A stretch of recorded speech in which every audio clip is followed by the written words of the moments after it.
Halo sehat, info kesehatan berbasis ilmiah dari hasil riset, review tim medis, dan juga dokter. Jangan lupa subscribe. Banyak orang yang masih belum tahu mengenai penyakit hipoksia. Hipoksia merupakan sebuah kondisi ketika kadar oksigen pada sel dan jaringan tubuh seseorang terlalu rendah. Karena hal ini, sel dan jaringan tubuh yang seharusnya bekerja dengan optimal menjadi terganggu, dan fungsinya pun menjadi tidak normal. Hipoksia yang dibiarkan tanpa penanganan mampu berakibat pada kondisi fatal, yaitu kerusakan hingga kematian jaringan. Hipoksia merupakan gangguan kesehatan yang tergolong umum dan kondisi ini dijumpai di rumah sakit setiap hari. Penyebab paling umum hipoksia adalah penyakit paru destruktif kronik atau PPOK dan pneumonia. Selain itu, sejumlah kondisi medis atau penyakit yang meningkatkan risiko seseorang mengalami hipoksia antara lain adalah berada di suhu dingin, tenggelam, berada di lokasi kebakaran, penggunaan obat tertentu, cedera yang berujung pada perdarahan berlebihan, keracunan karbon monoksida atau keracunan sianida, infeksi yang berakibat timbulnya sepsis, anemia, gagal jantung kongestif, penyakit jantung koroner, vertikal fibrillasi, bradikardia, kanker paru, pneumotorak, hipertensi pulmonal, emfisema, edema baru, dan bronkitis. Dalam kondisi normal, manusia bernafas menghirup oksigen yang kemudian diangkut lalu dikeluarkan oleh darah dari paru-paru ke jantung. Selanjutnya, jantung akan melakukan pemompaan darah pembawa oksigen agar dapat tersebar ke seluruh sel dan jaringan tubuh melewati pembuluh darah. Untuk tubuh dapat berfungsi dengan normal, aliran darah harus lancar dan oksigen yang dibawa oleh darah juga memadai. Hipoksia baru terjadi ketika oksigen yang seharusnya dibawa oleh aliran darah tidak mencapai tujuannya, yaitu jaringan dan sel-sel tubuh. Karena hal tersebut, jaringan tidak memperoleh cukup oksigen dan kemudian muncul gejala-gejala yang mengganggu.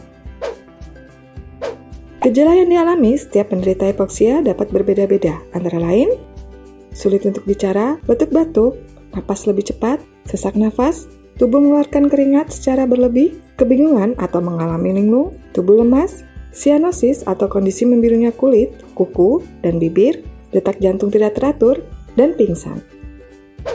Jika beberapa keluhan yang telah disebutkan terjadi, maka sebaiknya jangan tunggu terlalu lama untuk memeriksakan diri ke dokter. Semakin dini pemeriksaan ditempuh, maka semakin cepat pula penanganan yang diberikan agar minimalisir resiko komplikasi. Sementara itu, pandemi COVID-19 yang terus berkembang belum lama ini dikaitkan dengan kondisi happy hipoksia. Di Banyumas, terdapat 3 orang pasien yang meninggal dunia karena COVID-19, padahal ketiga pasien tersebut tidak menunjukkan adanya gejala COVID-19, semacam demam, pilek, dan batuk. Namun mereka mengalami kadar oksigen tubuh yang sangat rendah, bahkan mengancam keselamatan jiwa. Padahal tidak menunjukkan gejala kesulitan bernafas. Kondisi ini disebut sebagai silent hypoxemia atau happy hypoxia, yang akhirnya diputuskan sebagai gejala baru COVID-19. Jika normalnya saturasi oksigen dalam tubuh adalah 95%, pada kondisi penderita happy hipoksia, saturasinya menurun mencapai 70%, atau bahkan ada yang sampai 50% ke bawah. Perbedaannya dengan kasus hipoksia pada umumnya, yaitu pada kasus hipoksia terdapat gejala yang sangat spesifik. Penderita dapat mengalami sesak nafas, sulit bicara, linglung hingga tubuh lemas, dan kehilangan kesadaran. Namun pada penderita happy hipoksia, penderita kolaps tanpa adanya tanda-tanda atau keluhan gejala yang nampak lebih dulu. Sebenarnya sindrom ini sudah muncul jauh sebelum COVID-19 menjadi pandemi global.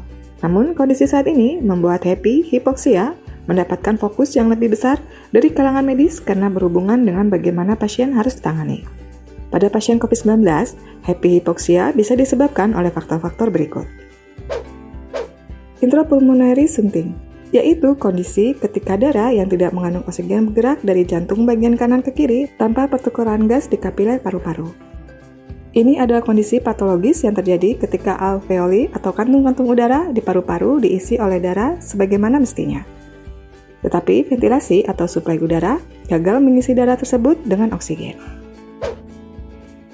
Faktor yang kedua, karena virus SARS-CoV-2 menyebabkan tubuh tidak mendeteksi adanya kekurangan oksigen hingga sampai pada tahap yang sudah fatal. Namun, kemungkinan bahwa virus COVID-19 ini menyebabkan gangguan pada syaraf masih bersifat kontroversial.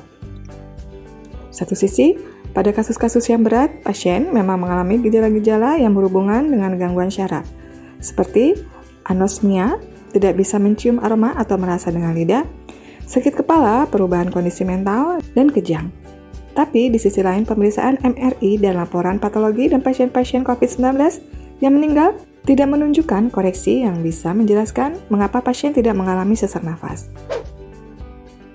Dokter dan para tenaga ahli masih terus melakukan penelitian dan studi mengenai sindrom happy hypoxia ini lebih jauh agar penanganannya yang tepat bisa terus ditingkatkan.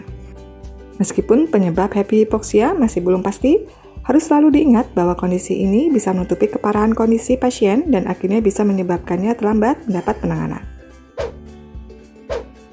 Hipoksia adalah kondisi yang tidak terduga dan tidak dapat diprediksi, maka akan lebih sulit untuk mencegahnya. Beberapa upaya untuk meminimalisir terjadinya hipoksia antara lain: bila menderita asma, gunakan obat asma seteratur mungkin. Berolahraga rutin, tidak merokok, latihan pernafasan secara teratur, setiap hari mengonsumsi air putih yang cukup, periksakan diri ke dokter untuk pengecekan kesehatan secara rutin. Sekian pembahasan kali ini seputar hipoksia. Tulis di kolom komentar bila ada pertanyaan atau ada yang ingin diskusikan seputar topik ini. Info yang kami berikan telah melalui validitas informasi kesehatan yang aktual dengan pendekatan ilmiah, direview tenaga ahli dan dokter. Jangan sampai Anda melewatkan info kesehatan yang krusial dan mungkin dapat menyelamatkan keluarga dan teman kita. Jangan lupa subscribe dan nyalakan lonceng notifikasi agar tidak ketinggalan info dari Halo Sehat.